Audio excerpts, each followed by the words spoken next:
Om Shri Rama Chandra Parabrahmane Namaha.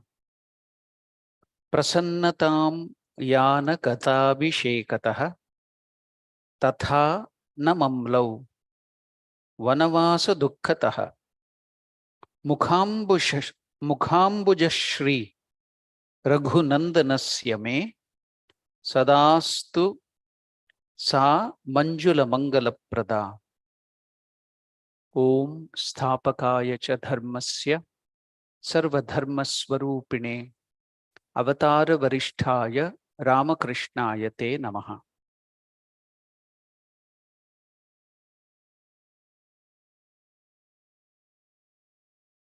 I repeated one mantra of Sri Rama Chandra. What is the simple meaning of that mantra? Prasannatam ya nagathabhishekataha. You might have heard one of the beautiful verses of Bhagavad Gita describing about the mind or personality of a man of equanimity, Sthita Prajna Lakshana. In that, Lord Krishna tells how will be a man of perfection or a man of equanimity. Lord Krishna tells, Dukkeshu anudvignamanaha, Sukeshu vigataspruhaha, Vitaraga bhayakrodaha, Sitadir muniruchyate. What is the meaning of this beautiful verse of Lord Krishna in Bhagavad Gita? Dukkeshu anudvignamanaha. Whenever he gets difficulty or turmoil or any difficulty in life, he doesn't get depressed or anxious or is not disturbed. And the other extremes, Sukeshu anudvignamanaha. When he gets happiness or something very good thing, he's getting always, he doesn't get excited. He will be equanimous. He will receive it, both of them, whether it is sorrow or happiness, in a equanimous mind. So Ramachandra, prasannatam yana gatabhishekataha. Now his father called him and told, tomorrow you will be coronated. You will become the king of this wonderful kingdom. You will be the emperor. You are coronated tomorrow. Rama was not excited. The very next day, his father Dasharatha calls him and tells, you will not be coronated, you have to go to the forest. He was not disturbed. His face never had a difference at all. He was equanimous. So when we study Bhagavad Gita, Sthita Prajna Lakshana, man of perfection, then it is just figure of speech. You can see that the qualities are given there. But for us, human beings, weak that we are, we need some examples. So that's why the Parabrahma Swarupa, the highest Godhead, had taken the form of human being, and he's following, he's practicing all those qualities so that we can feel, yes, we too can practice it in our life. So the worst difficulty in life is not disturbed. The biggest happiness he gets, coronation, emperor, is not excited, calm, quiet. Prasannatam yana gatabhit shekataha tata namamlau vanavasa dukkataha Mukhambuja Shri Raghunandanasya me Sadastu Sa Manjula Mangala Prada. So here, Mukhambuja, his face was just like the full-blown lotus, whether it is unhappiness or happiness. Ambuja Shri, lotus, Raghunandanasya, Rama. Me, to me, Sada, always, Sa Manjula Mangala Prada. Let him be always auspicious. I will meditate on that beautiful face of Rama, which will bring him auspiciousness to me always. So what a beautiful verse on Lord Ramachandra. Now, this is the fourth or the fifth day. We are approaching closer and closer to the birthday of Ramachandra. So we are meditating on the beautiful qualities. We are thinking of the qualities, the life of Sri Ramachandra past 3-4 days, and we are enjoying it. We are meditating on that wonderful qualities. So I start. again that wonderful meditation on the qualities of Sri Rama Chandra. So I welcome all of you for that meditation. Namaskar to all of you. There was one alcoholic. His name was Chinnappa. Now he became very old. God appeared to him and told, you have to choose either of the two diseases. What is that? Parkinson. He was a great alcoholic. Either between the disease, Parkinson disease. You know what is Parkinson's? If somebody doesn't know Parkinson's, shaking of the head, shaking of the hands, shaking of this thing, Parkinson's. So shivering hands. Either that or Alzheimer's. If people do not know what is Alzheimer's or dementia, forgetfulness, you'll forget everything. So you have to choose, because you have done a lot of sins in your life, you are a drunkard. So you will be given, you should choose between these two diseases now in your old age. Now this Chinnappa got upset. He ran to his friend, close friend. He was also a great alcoholic, and told, see, God has given me this punishment. He's telling, I have to choose between these two diseases. So he went to Timmaya, asked for advice. This alcoholic Timmaya also advised him to choose Parkinson's. Why? Why Parkinson's? It is better to spill half glass of alcohol than to forget where you have kept the alcohol itself.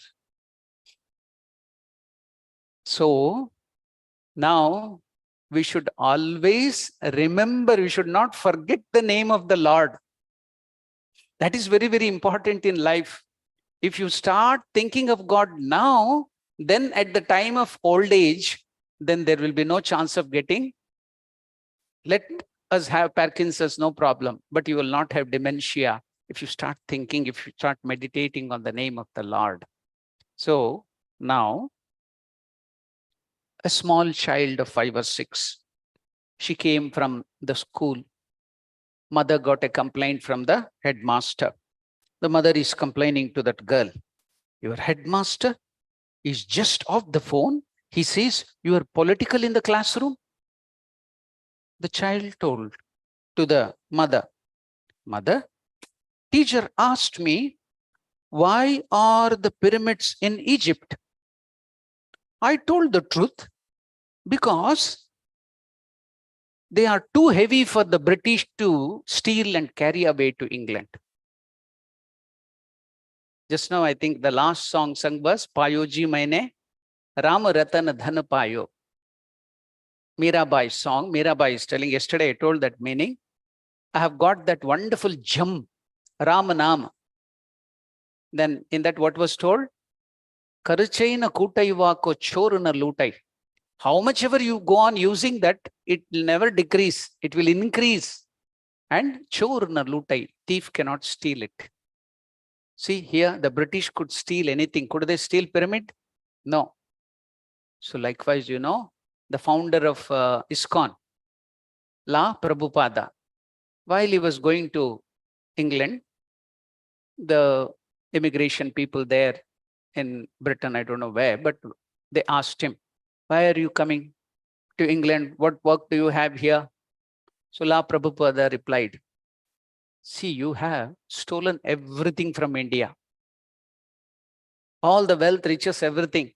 But one thing you couldn't steal. What was that? Spirituality. The name of the Lord, spirituality. So I have come to give that to your country. So now, this is the time for us. At least now Rama Navami is coming. We are forced to think of Rama. And we shall never forget it. If you want to change the world, do it when you are a bachelor. After marriage, you can't change even the TV channel. So if you have to do something, change the world, you have to do it now. Otherwise, afterwards, you can't do, no freedom. That's why now is the time to think of the Lord, meditate on him, realize Lord Rama Chandra. Now, I will take you through one special incident. I told you the story yesterday of Valmiki, how his name was given as Valmiki. Now he is doing tapas on the Tamasa river, on the bank of which was built the ashram of Valmiki, the great sage. He was famed the world over for his great tapas. He was doing a lot of austerities. He had not written Ramayana yet. So he had a Gurukula, a lot of disciples were there, which had many disciples learning and sacred lore under him. Once this Rishi Valmiki was sunk in reverie, and to him came Narada Maharshi, the divine Rishi. Narada, the son of creator Brahma, Chaturmukha Brahma. Now, watching Narada's fingers strumming the strings of the veena, Valmiki sat without speaking a word. Narada asked him what his thoughts were, and the Rishi Valmiki replied, "You are the son of Brahma, and you are like Vayu, the god of wind. You can enter everywhere, whichever world you want, from the netherworlds to the solar orb, or anywhere, even into the mind of men, and know what thoughts are there in the innermost hearts of living beings. You must be knowing what has been teasing me for quite some time.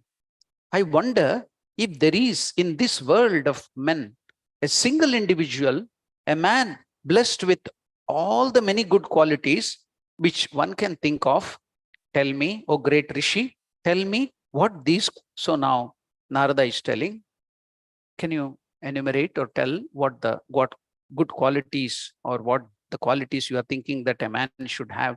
One man should have all those qualities, said Narada. And I will try to tell you if there is one endowed with all of them, and thus satisfy your curiosity.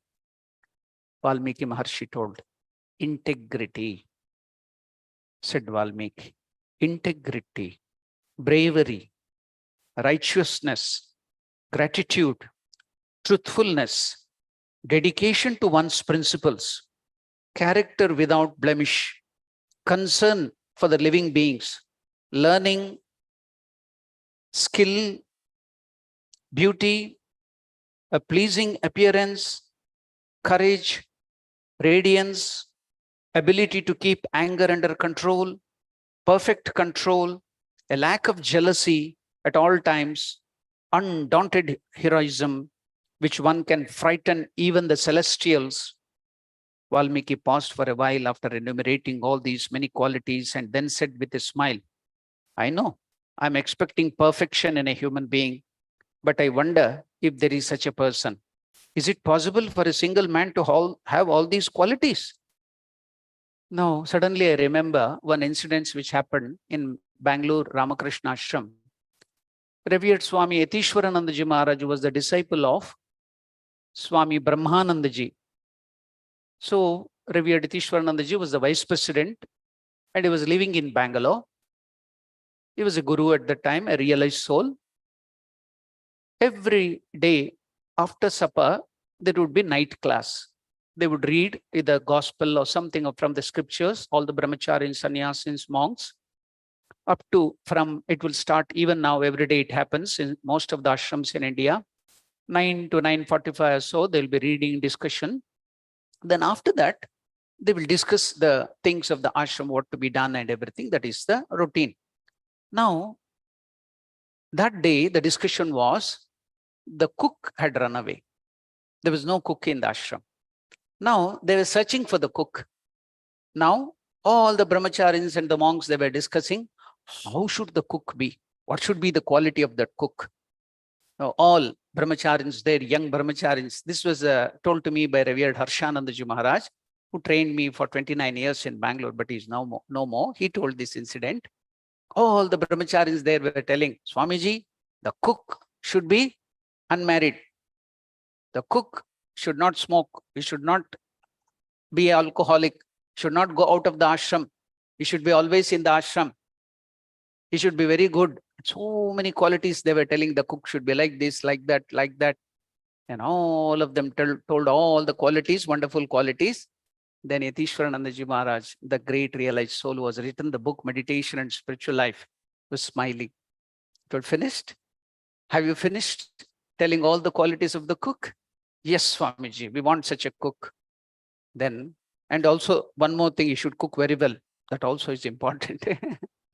Now, Then Yatishwaranandaji Maharaj told, oh, you want a saint to be your cook. So you want a saint to be your cook. So likewise here, Valmiki is telling all the wonderful qualities that it should be in one man, perfection. So now he himself started doubting. There can't be a person like that. So he paused for a while after enumerating all these many qualities and then said with a smile to Narada Maharshi, I know I'm expecting perfection in a human being, but I wonder if there is such a person. Is it possible for a single man to have all these qualities? Even gods have not been able to possess them. And how can a human being aspire to perfection? Yet this mind of mine has been aching to know of such a person, hoping that there is a perfect man. Narada, who knew the past, the present, and the future, now he started giving the answer to Valmiki's question. And what was the beautiful answer given by our great Maharshi, Narada Maharshi, to Valmiki? He was very pleased with the speculation of Valmiki and he replied, listen to me carefully. I happen to know of such a man.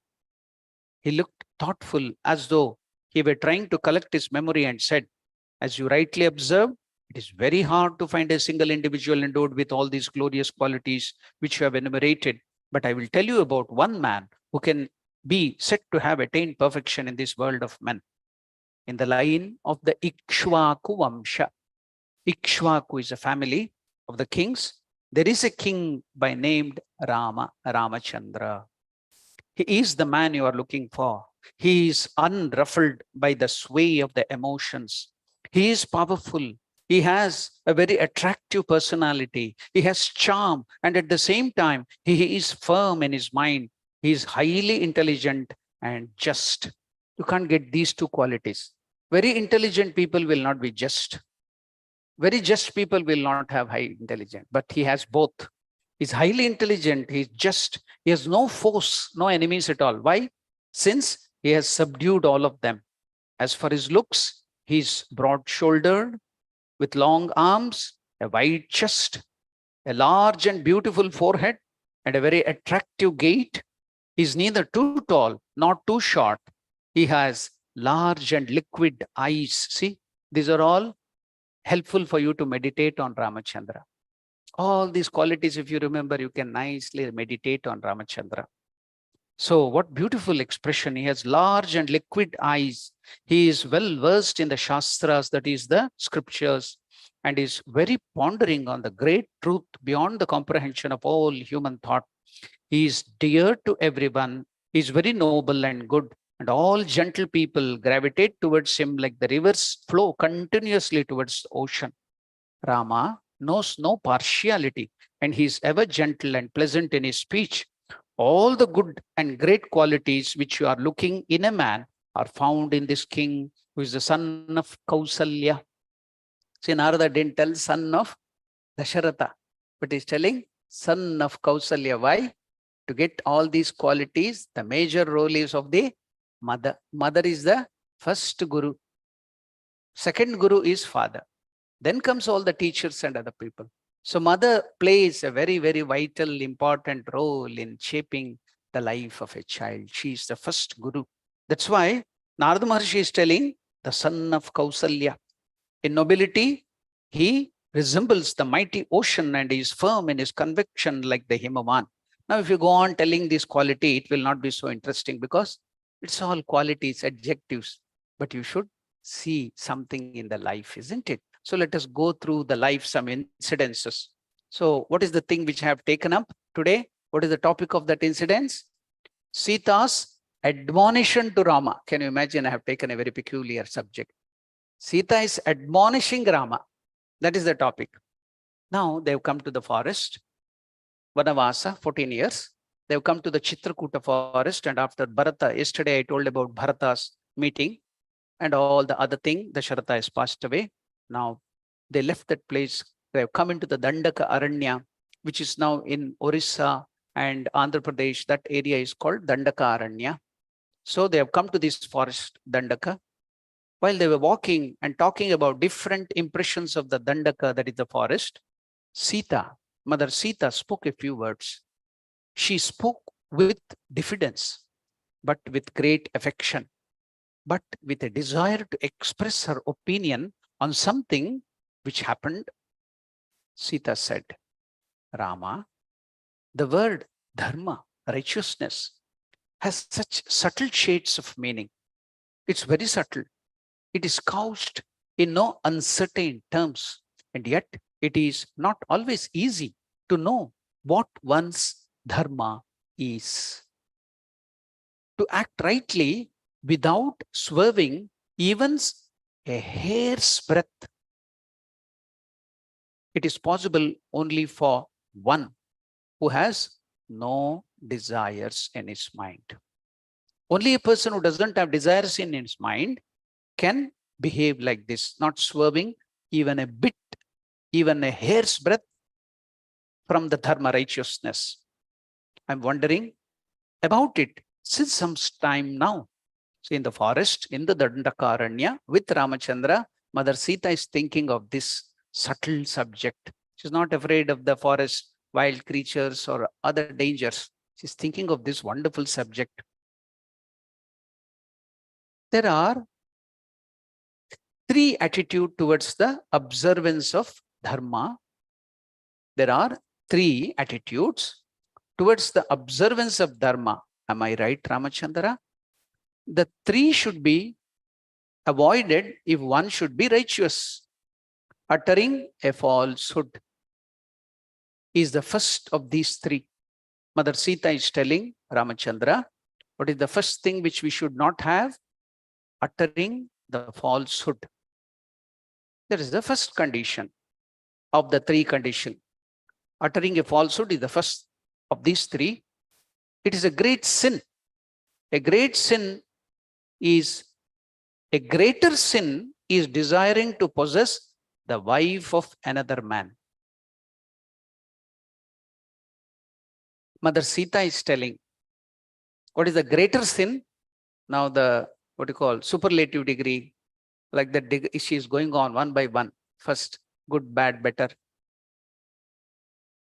No, sorry, good, better, best. Then bad, worse, worst, isn't it? So superlative degree. Likewise, the first one is over, sin. Then a greater sin is desiring to possess the wife of another man. The third, which is said to be worse than even these two, is hurting someone who has not offended one in any manner. Should not hurt anybody for that sake. But hurting a person who is very good, who has not offended you, simply for the sake of hurting others, is not done anything to you, that is the worst of the sin. Mother Sita is telling. Rama, now the question comes,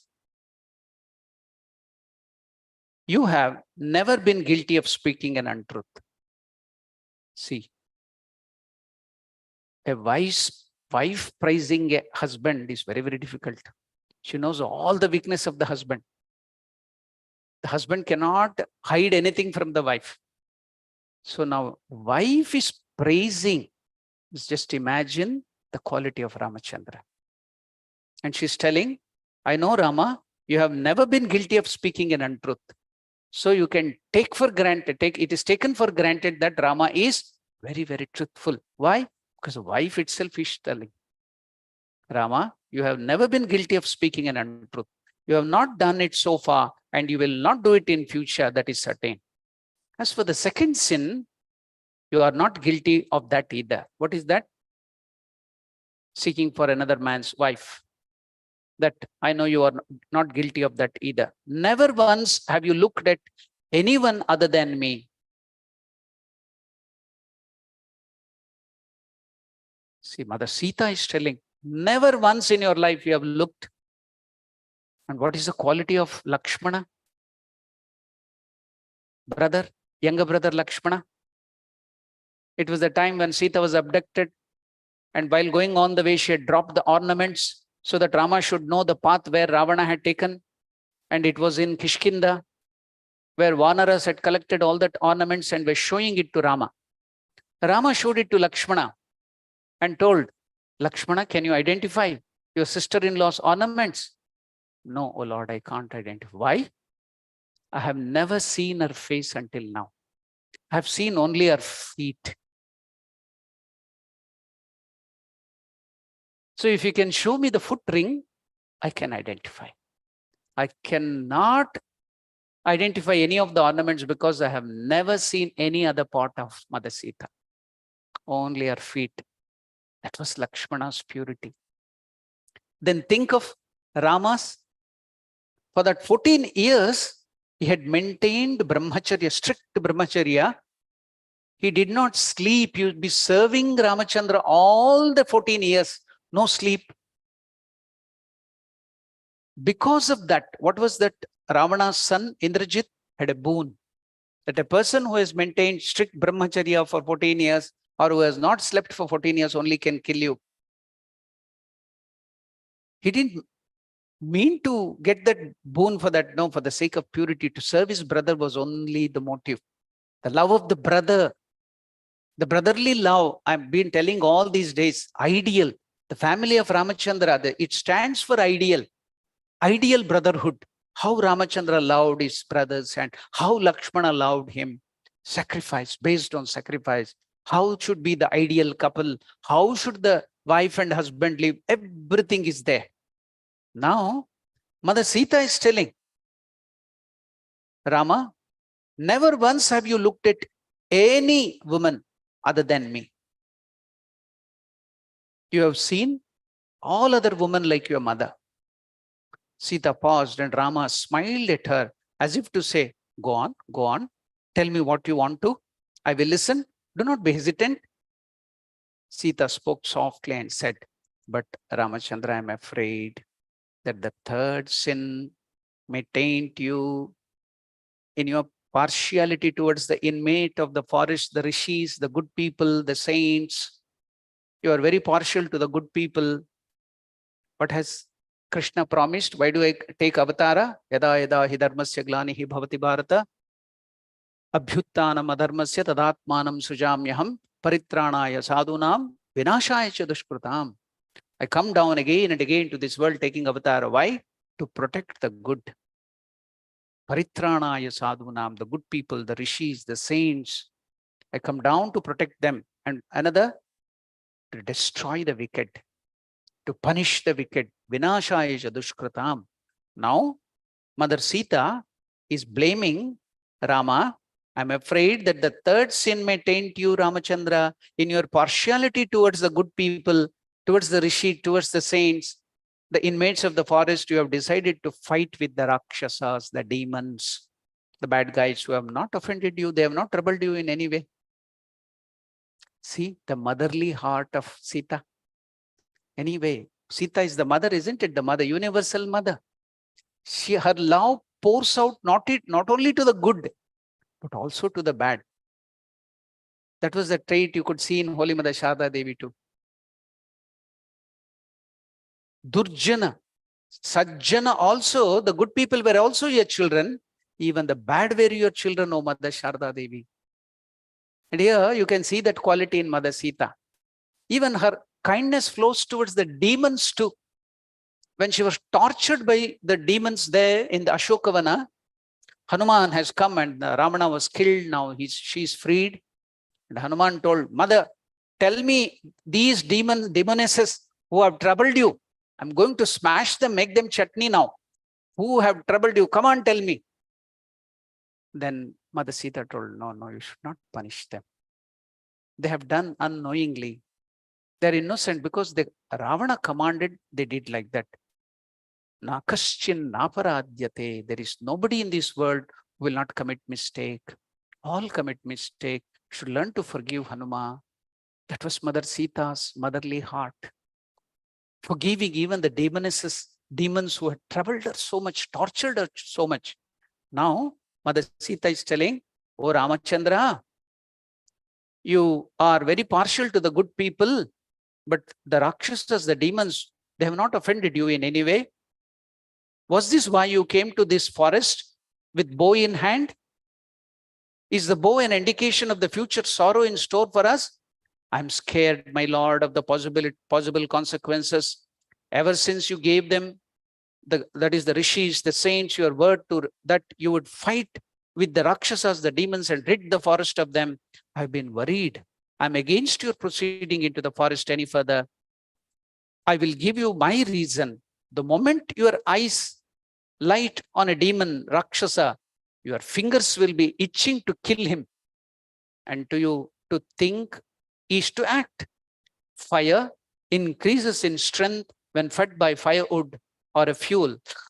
And the glory of a kshatriya, you are a kshatriya, is enhanced by the bow in his hand. Who is a kshatriya? Kshatat trayate iti kshatriya. What is kshata? Broken. Kshata means broken. What is the opposite of kshata? Akshata. Why is it called akshata? Unbroken rice we give to God. Unbroken. Akshata, it's called akshata. Unbroken. So what is broken? Adharma, unrighteousness. What is unbroken? Righteousness. So kshatat trayate, those people who protect the world from unrighteousness are called kshatriya. So Rama, you are a kshatriya. What is the surname of the kshatriyas? Here also, everywhere in India, what do they keep the surname? Singh. It comes from the word lion, simha, that has become Singh. Whatever that might be, let us not go for that. But this is the quality. It is not by birth. It is not by the surname. It is the quality. So these things are not by birth. It is by quality, the dint of your nature and the quality and the work you do. Now let us go to what Mother Sita is telling. I'm afraid, Rama, your fingers will be itching.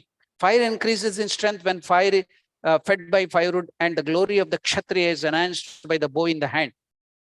The touch of a weapon, I'm told, is like the touch of a fire. It is not because I do not respect you, O Rama Chandra, that I'm talking like this. Rama, I do not want to teach you righteousness, dharma. Far from it. But because of the privilege of love, which is there between you and me, I'm asking you if you have done the right thing in deciding to kill the demons. That was the question. All the other thing you are very good. But this, you have the taint of the sin. You are killing the demons who have not done anything to you. Have they offended you? Have they troubled you? Unless provoked to do so, it is not right for us to kill anyone, even if he is a Rakshasa demon. You have adopted the garb of a tapaswin. Now you are living like a forest dweller, tapaswin, with all that bark of the tree. Then you should also live in accordance with it. When you go back to Ayodhya, you can go back to Kshatriya Dharma, which you should follow there. This entire world is the essence of Dharma. Dharma grants one all the four arthas. Now she's admonishing Rama. You should not kill the demons. You should not trouble them. Forgive me, Ramachandra, for trying to tell you what you should do. But a woman's natural fear of unknown has prompted me to say these things. You are the image of Dharma, and it is not pertinent to talk to you about it. Consider that I have said with your brother. Think it over and come to a decision. Sita is advising Rama, come to a decision. And what did Ramachandra reply? Is a very good answer. We will see that answer, and I will end today's Ramayana's talk. What is that? Rama, was he unhappy when Mother Sita told these things? No. What did Rama do? Rama was pleased with the concern of Sita about him. See?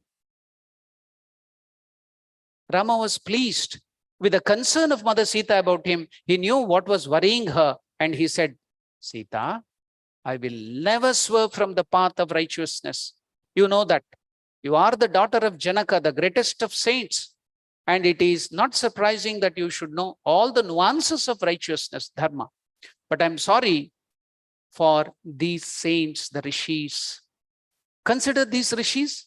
Sita, they have donned the garb of mendicants. They have given up everything for the sake of God. They have abandoned all the pleasures and all comforts of life with but one weave, that is God, tapas.